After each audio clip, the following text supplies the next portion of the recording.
Време е за нашиот денешен разговор, како што ви најавувавме уште од рано утрината. Ќе разговараме со Даниел Тодоровски, председател на Сдруженијето Храбро срце. Чест ми е уште еднаш да ви посакам добро утро секое утро. Благодарам на поканата и мислам на пошто со вас почнуваме и продолжуваме и понатак. Апсолутно, и ќе продолжиме. Алфа телевизија е тука на располагање за вас и за вашите потреби. А вашите потреби се навистина големи. Би требало оние што се во оние кои ги водат институциите, кои би требало да се справуваат со вашиот проблем, би требало да имаат слух. Имено, ја поставивме темата не случајно вака, може би звучи малку брутално, малку неубаво, меѓутоа тоа е факт, тоа е фактичка состојба, дека луѓе кои чекаат трансплантација на органи буквално умираат, заборавени во пандемијата. Ако не се лажам, точно тројца почина само во рок од еден месец. Не, него во рок од месец и пол, три наши члена почина. Последен што почина, сега ние нашински, нели Бог да го прости, е Кристијан Неделковски. 31 годишен, кој што беше опериран пред 8 години во Германија. Значи 8 години живееше со биват, со две пумпи. Чекајќи на таа трансплантација и постојано со некои изговори сега е корона, ние и него го изгубивме како член. Но она што е индикативно, и во времето на короната, на фала на напорите и на се што се случи во здравството, се случи и првата трансплантација. Да, токму тоа сакав да го споменам. Тоа е чекор во вистинската насока, да кажем. Да, ние бевме како здружение тие кои што навистина притиска и бара и сака што побрзо се случи таа трансплантација на срце во нашата држава, затоа што тоа значеше почеток на нешто што треба да биде редовно и постојано како оперативен зафат во нашата држава. Ние тоа го поздравивме, но и тогаш побаравме, еве и сега ќе апелираме, да не застанеме на таа една трансплантација. Токму така. Затоа што бројот на пациенти што бараат срце не е голем. Со овие тројца наши починати, листата вкупна е негде околу 19-20 пациенти, од кои што 10 се со механичка поддршка на срцето, а 10 се пациенти кои што не може да издржат операција, да примат машина, но им е потребно срце. Значи, ако во државите во нашето обкружување, Хрватска, Словенија, малце обкружување од бившите СФР републики, се прават трансплантации и во времето на корона, мислам дека треба малце посериозно и поактивно да работиме на овој план, да бидеме поагилни, па дури, кој што рековте вие, и брутални во она дека мора да продолжи тоа. Па да, ситуацијата е таква каква што е. Тоа е фактичката ситуација. Инаку, токму што ги споменавте Хрватска и Словенија, чина ми дека беа лидери во трансплантација на срце во рамки на Европа беа? Да, во рамките на европската зарастана карта, Словенија и Хрватска се лидери во трансплантација на срце. Можам да кажам дека во Хрватска до почетокот на короната, значи од јанари до 10 март, беа направени 7 трансплантации на срце. Дури 7? Па после тоа и во екот на епидемијата во Хрватска, они исто продолжија со трансплантации. Што значи? Не треба да ни биде правдање короната. Ја сваќаме, пандемија е, се е тоа во ред. Но нашиот здравствен систем првиот удар од пандемијата го амортизира, го среди, дојдоме до една мала бројка на секојдневни регистрирани и требаше полека целиот друг здравствен систем да почне да се работи на здравствените проблеми. Токму тоа и го апелираме ние постојано, дека пандемијата со коронавирус, тоа веќе се умори вкажувајќи го, дека не направи магично да исчезнат сите останати здравствени проблеми. Ето, особено вие сте пример за тоа, вашето здружение, луѓето од вашето здружение. Видете, во што е проблемот? Проблемот е што кога се прогласи пандемијата, за многу клиники ги затворија своите врати за редовните пациенти. Што се случува со нас? Ние имаме потреба еднаш во неделата да имаме преврска на нашата рана. Значи, за нас преврската неделна во специјални стерилни услови е еден од основните фактори за преживување. Како што е за некоја друга потреба, ние моравме да направиме тестови за корона, дека сме негативни, за да влеземе во болницата. Затоа што ние моравме, сакале не сакале, моравме да одиме на преврски. Имаме членови кои што живеат надвор од Скопје, Охрид, Штип, имаме од Тетово. Тие ги прават преврските дома, затоа што знаете сами дека едно време беа блокирани и стопирани и јавниот превоз во Република Македонија. Значи, ние моравме да се снаоѓаме и да одиме кон тоа да како пациенти се преживее во овие услови. Но, морам да кажам, мораме да признаеме дека имаме потреби, во Македонија има голем број на срцеви болни, голем број на диабетичари, голем број на други индикации и диагнози, кои што го надминуваат и бројот и на заболените од корона. Мораме да почнеме да мислиме на тие наши сограѓани. Така е, и дека треба, да, страшното е што медицинскиот персонал е исцрпен, веќе во тешка ситуација, но добро, има начини како да се надмине целата оваа ситуација, како и да е. Ајде да поразговараме за вашите барања, фактички, потреби, барања. Да, вака, ние во февруари месец оваа година доставивме барање до Фондот за здравствено осигурување 2 пакета. Едниот пакет беше пакети за здравствени услуги, а тоа се значи преврските и се она што со тие преврски за елват и биват пациенти. Така. Тоа значи елват оние што се со една машина, биват со 2 машини. За жал со тах веќе немаме, ни починаа двајцата. И вториот пакет на барања беше барањата за пакетот за опрема. Ние имавме состанок со директорите на фондот и постанавме во контакт во овој момент. Значи, после 3-4 месеца успеевме да ја мрднеме таа работа од нултата точка, од почетната точка. Во разговорите со новиот директор и со стариот директор на фондот, зашто знаеме дека Фондот за здравствено осигурување има 2 директора во Република Македонија, бевме известени дека ќе се стартува со нашите барања, ќе се разгледаат и ќе се почне да се разрешува тоа.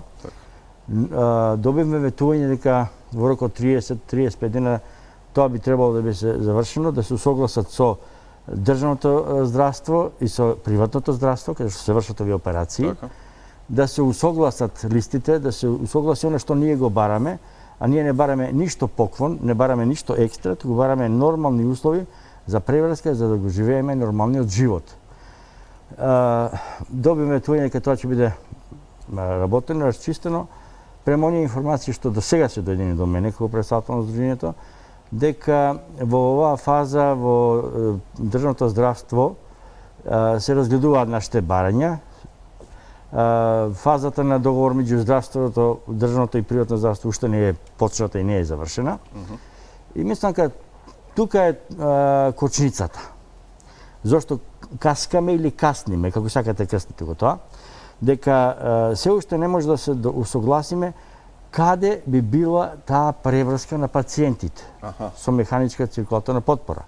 Дали во државното или приватното здравство.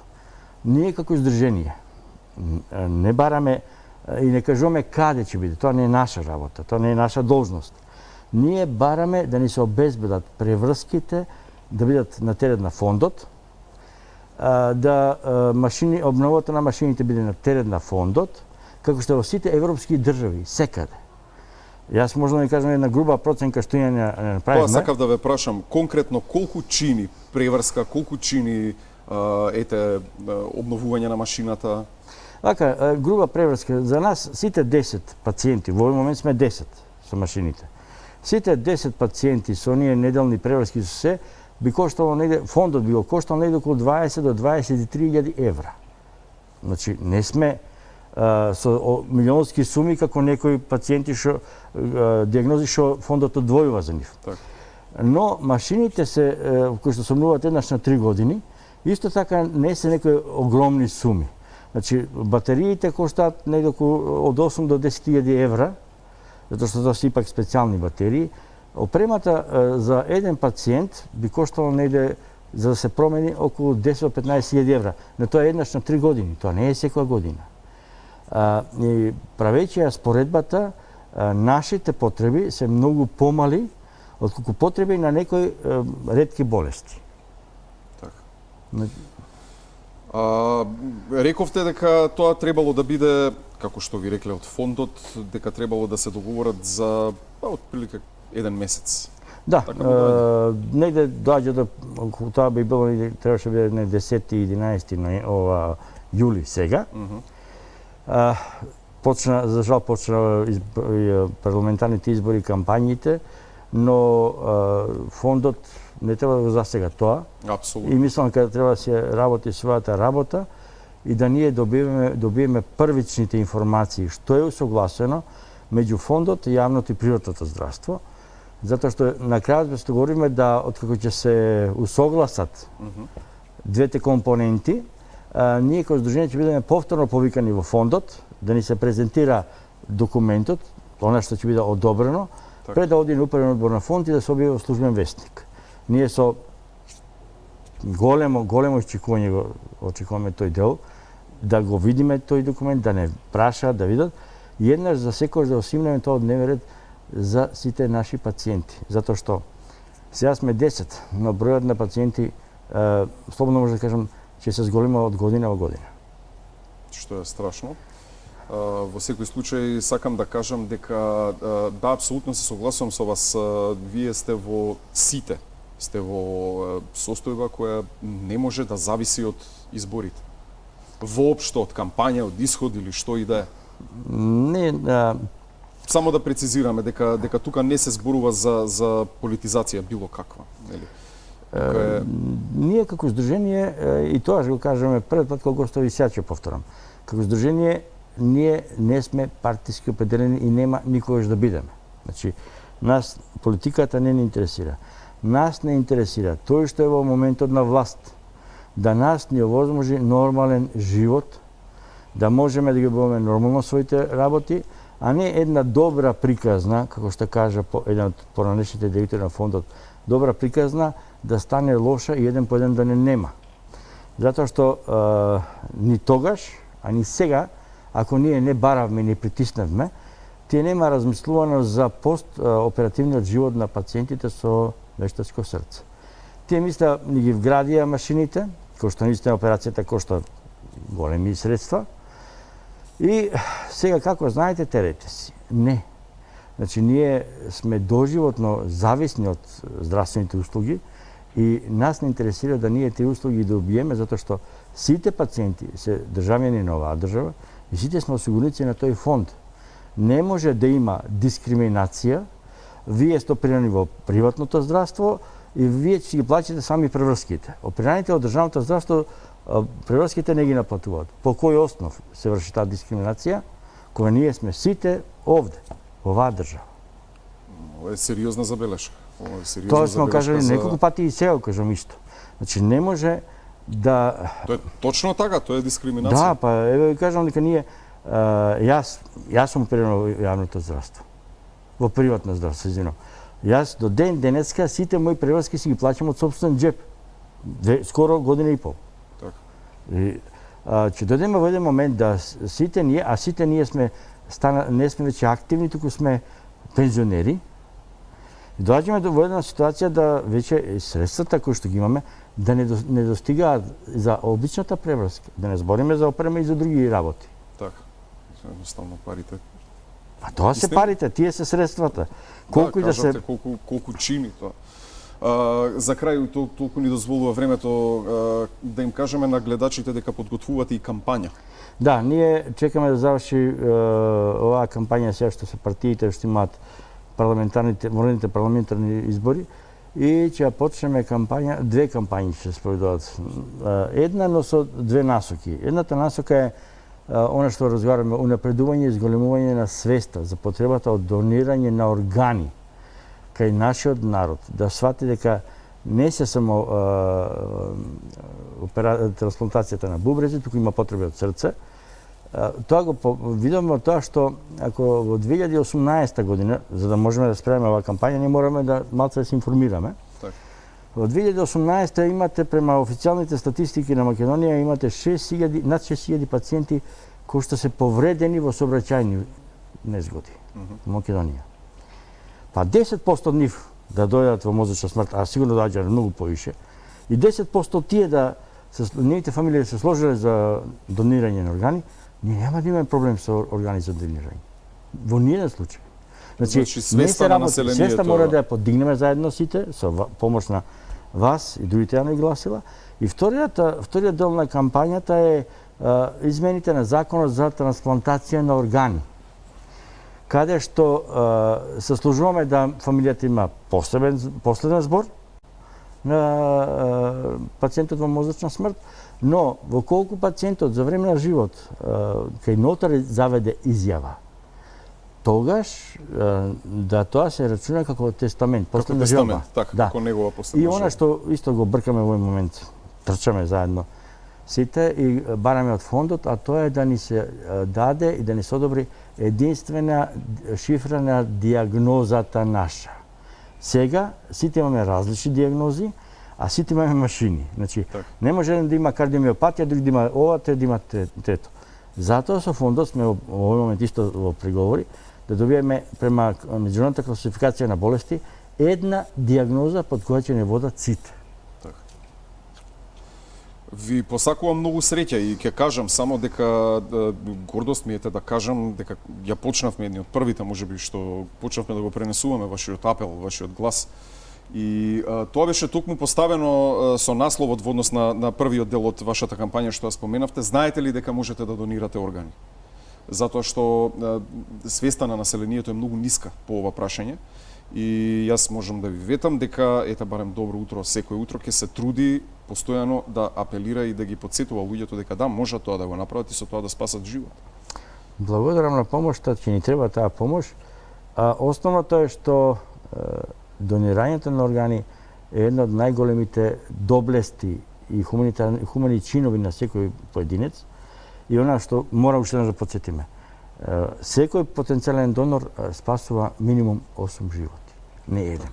8 животи? Да. Ви благодарам на гостувањето. Благодарам и на вас на поканата.